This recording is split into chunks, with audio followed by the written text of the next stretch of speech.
Shamrock Rovers were hoping to cut the gap on league leaders Dundalk when they hosted UCD at Tallaght. The Hoops were full of confidence after their win over SK Brann earlier in the week. Jack Byrne excelled, and once again he wasted no time making his presence felt. From the off, the home team put the pressure on. UCD were without their regular goalkeeper Conor Kearns, who was suspended. Gavin Sheridan deputised and was tested early by Dan Carr, Graham Cummins and Gary O'Neill. UCD were looking to continue their rich vein of form, having taken 7 points from their last 9 and in turn moving off the bottom of the table. But the optimism didn't last long. Byrne laid off to Graham Cummins and he slotted home his first goal for Shamrock Rovers.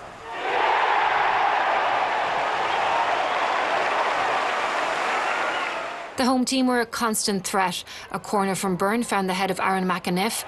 He nodded it home and Shamrock Rovers doubled their lead.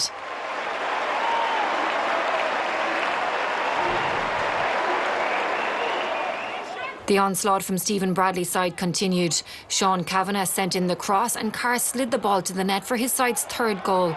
A difficult watch for UCD manager Collie O'Neill. Ahead of the game, O'Neill was well aware of the challenge that Shamrock Rovers posed. He said that if his UCD side can keep a clean sheet, it would be a miracle. Jack Byrne showed his skill and his style, clinically and calmly finishing past Sheridan, adding to his super week for the midfielder. 4-0 to the home team after just 24 minutes.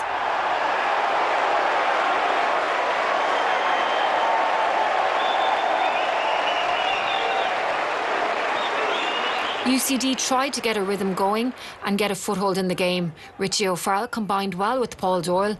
Jason McLennan made space, took his shot but was denied by Alan Manus.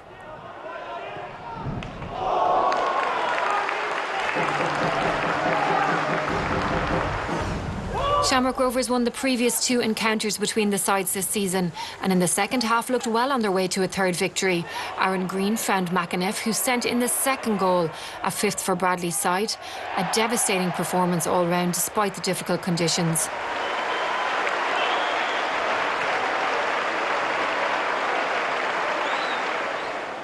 Rovers weren't done yet. Carr, who impressed against Brann, fed Green down the wing. Although he was surrounded, he managed to get a shot in, but Sheridan collected.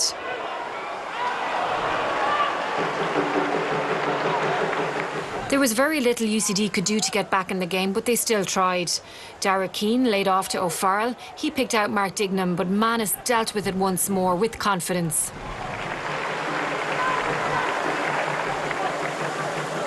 Even though there was another European game looming, Rovers didn't take the foot off the gas.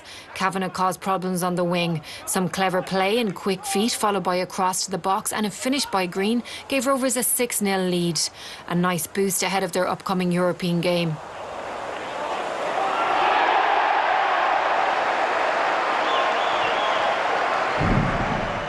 Stephen Bradley's side were relentless. It was clear they had one thing on their minds. A break from Thomas Olua looked dangerous, but Harry McAvoy made it back just in the nick of time. They weren't out of danger yet, though. Dylan Watts pounced. His effort was saved by Sheridan, but again the home team regained possession as the frustrated O'Neill looked on. UCD's day went from bad to worse. They couldn't contain the home team, who passed with ease. McAneff sent a ball through. Green chased it down, saw off the challenge of Evan Farrell and finished coolly to the net for his 2nd and his side's 7th.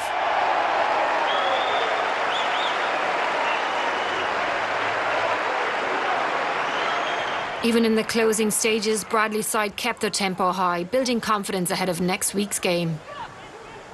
So Shamrock Rovers inflicted UCD's heaviest defeat of the season, plunging the students back into the relegation place on goal difference. A comprehensive victory for Shamrock Rovers and an impressive performance as they closed the gap at the top of the table to 5 points. Their biggest win of the league season, 5 different goal scorers, positive all round for the home team. Full-time Shamrock Rovers 7, UCD 0. Yeah, delighted because it could be a difficult game coming off the back of the high of Thursday night. But to be fair to the group, they approached it really well, really professional, and we were rootless in the final third, which was good to see. Yeah, basically not acceptable, really.